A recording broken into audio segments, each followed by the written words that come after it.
আসসালামু আলাইকুম ওয়া রাহমাতুল্লাহি ওয়া বারাকাতুহু। আলহামদুলিল্লাহ, আলহামদুলিল্লাহি কাফা ওয়া সালামুন আলা ইবাদিহিল্লাযীনা ইসতাফা। আউযু বিল্লাহি মিনাশ শাইতানির রাজীম। বিসমিল্লাহির রাহমানির রহিম। কুল হুয়াল্লাহু আহাদ, আল্লাহুস সামাদ, লাম ইয়ালিদ ওয়া লাম ইউলাদ ওয়া লাম ইয়াকুল লাহু কুফুয়ান আহাদ। মহান রব্বুল আলামিন নবী মুহাম্মদ সাল্লাল্লাহু আলাইহি সাল্লামের উপরে অবতীর্ণ করেছেন এবং এই সূরাটিকে রাসূল সাল্লাল্লাহু আলাইহি সাল্লাম এমন একটি ফজিলতপূর্ণ সূরা হিসেবে আমাদের কাছে চিহ্নিত করেছেন, যাকে কুরআনের 1/3 বলা যায়। যদি এই সূরাটি তিলাওয়াত করা হয় তো সম্পূর্ণ কুরআনের 1/3 তিলাওয়াতের যে সওয়াব বা ফজিলত মহান আল্লাহ তাআলার পক্ষ থেকে সেই তিলাওয়াতকারী ব্যক্তি প্রাপ্ত হবেন। আলহামদুলিল্লাহ। আল্লাহ তাআলা বলেন, কুল হুয়াল্লাহু আহাদ, বলো যিনি আল্লাহ তিনি একক এবং অদ্বিতীয়। মূলত রাসূল সাল্লাল্লাহু আলাইহি সাল্লাম যখন মক্কায় মুশরিকদের মাঝে আল্লাহর একত্ববাদের কথা প্রচার করছিলেন, এক আল্লাহর ইবাদতের জন্য মানুষকে আহ্বান করছিলেন, তখন মক্কার মুশরিকরা রাসূল সাল্লাল্লাহু আলাইহি সাল্লামকে প্রশ্ন করেছিলেন যে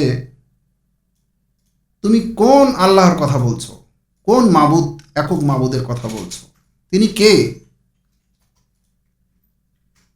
তার কি পরিচয়, তিনি কার সন্তান, কোন বংশের তিনি। তো মহান আল্লাহ তাআলা এর উত্তর হিসেবে রাসূল সাল্লাল্লাহু আলাইহি সাল্লামের প্রতি তার নিজের পরিচয় জানিয়ে এই সূরাটি অবতীর্ণ করেন।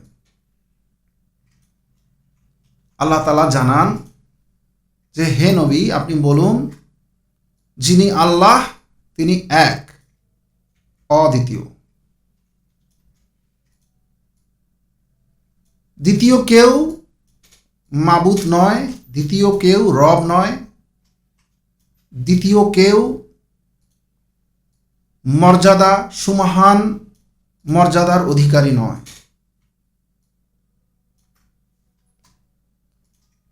এরপরে আল্লাহ তাআলা বলেন, আল্লাহুস সামাদ, আল্লাহ অমুখাপেক্ষী। আল্লাহ তাআলা কোনো কিছুর বা কারো মুখাপেক্ষী নন। কোনো কিছু সৃষ্টির জন্য কোনো উপাদানের মুখাপেক্ষী তিনি নন। তিনি তার সৃষ্টি জগৎকে সৃষ্টি করেছেন কোনো উপাদান ছাড়াই, শুধুমাত্র তার আদেশ দ্বারাই, এবং তার আদেশ দ্বারাই তিনি সমস্ত সৃষ্টির অস্তিত্ব নাশ করে দিতে পারেন এবং পুনরায় সৃষ্টি করতে পারেন। এরপরে আল্লাহ তাআলা বলেন, লাম ইয়ালিদ ওয়া লাম ইউলাদ, তিনি কাউকে জন্ম দেননি এবং কারো থেকে তিনি জন্ম নেননি। অর্থাৎ মুশরিকরা যে জানতে চেয়েছিল যে তুমি যে একক সর্বশক্তিমান মাবুদের কথা বলছো, তার বংশ পরিচয় কি, আল্লাহ তাআলা জানাচ্ছেন তিনি কারো থেকে জন্ম নেননি এবং তিনি কাউকে জন্ম দেননি। যেমন মুশরিকদের মধ্যে প্রচলিত ছিল যে আল্লাহ তাআলার কন্যা রয়েছে।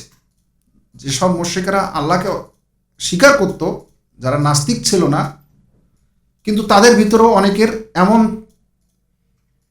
বিশ্বাস ছিল যে আল্লাহ তাআলার কন্যা রয়েছে এবং ফেরেশতারা হলো সেই কন্যা। এমনকি ইহুদি এবং খ্রিস্টান যারা আল্লাহকে স্বীকার করত অথচ তার সাথে তার মর্যাদাকে তারা ক্ষুণ্ণ করত, এই বলে যে আল্লাহ তাআলার পুত্র রয়েছে। যেমন খ্রিস্টানরা মনে করত যে ঈসা আলাইহিস সালাম তিনি হলেন আল্লাহর পুত্র।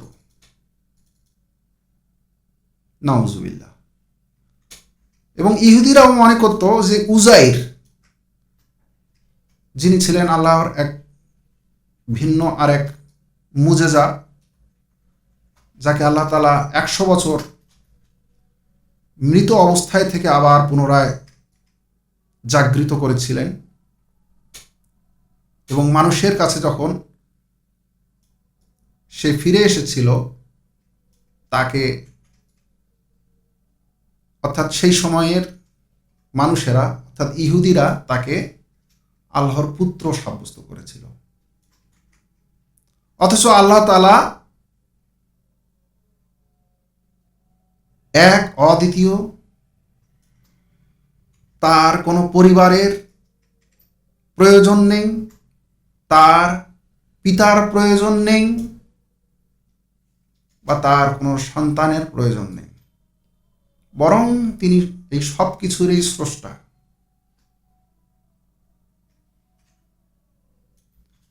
অনেক সময় নাস্তিকেরা প্রশ্ন করে যে আল্লাহ তাআলা যদি সব কিছুর স্রষ্টা হয় তাহলে আল্লাহর স্রষ্টা কে? তো আল্লাহ তাআলার এই আয়াতের মধ্যেই উত্তর রয়েছে যে আল্লাহ তাআলা সব কিছুর স্রষ্টা, তিনি কারো কাছ থেকে সৃষ্টি হননি। আর যদি আমরা শুধুমাত্র নাউজুবিল্লাহ যে যুক্তির খাতিরে মেনে নেই যে আল্লাহ তাআলার কেউ সৃষ্টিকর্তা আছে, তবে স্বাভাবিকভাবে প্রশ্ন আসে সেই সৃষ্টিকর্তার সৃষ্টিকর্তাকে। ফলে দেখা যাচ্ছে যে অবশ্যই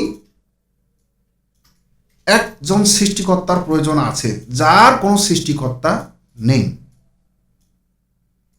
তো মহান আল্লাহ তাআলাই হলেন সেই সৃষ্টিকর্তা যার কোনো স্রষ্টা নেই, বরং তিনি সব কিছুর স্রষ্টা।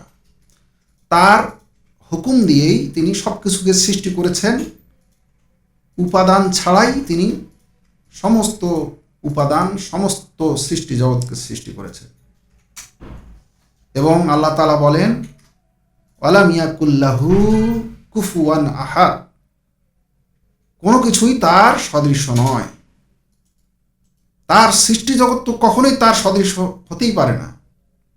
স্রষ্টা আর সৃষ্টি কি কখনো এক হতে পারে? কখনোই নয়। স্রষ্টা সৃষ্টি করেছেন সুনিপুণভাবে এবং পথ প্রদর্শন করেছেন।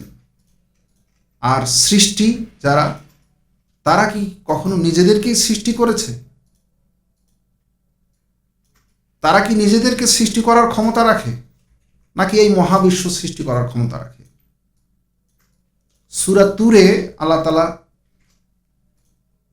কয়েকটি আয়াত এভাবে নাজিল করেছেন যে তারা কি নিজেরাই নিজেদেরকে সৃষ্টি করেছে, নাকি এই সৃষ্টি জগৎকে তারা সৃষ্টি করেছে?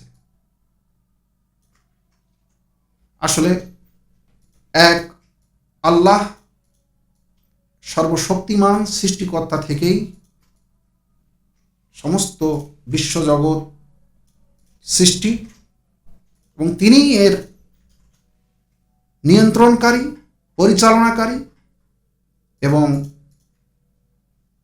তিনি সব কিছুকে সৃষ্টি করেছেন দেখার জন্য যে যাদেরকে তিনি জ্ঞান দান করেছেন সেই জ্ঞান দিয়ে তারা তাদের জ্ঞানদাতা মহান মহাজ্ঞানী স্রষ্টার কতটুক স্মরণ করে, কতটুক ভক্তি আরাধনা এবং মাহাত্ম্য ঘোষণা করে এবং আল্লাহর হুকুম অনুযায়ী সুপথ প্রদর্শিত সুপথ অনুযায়ী নিজেদেরকে পরিচালিত করে।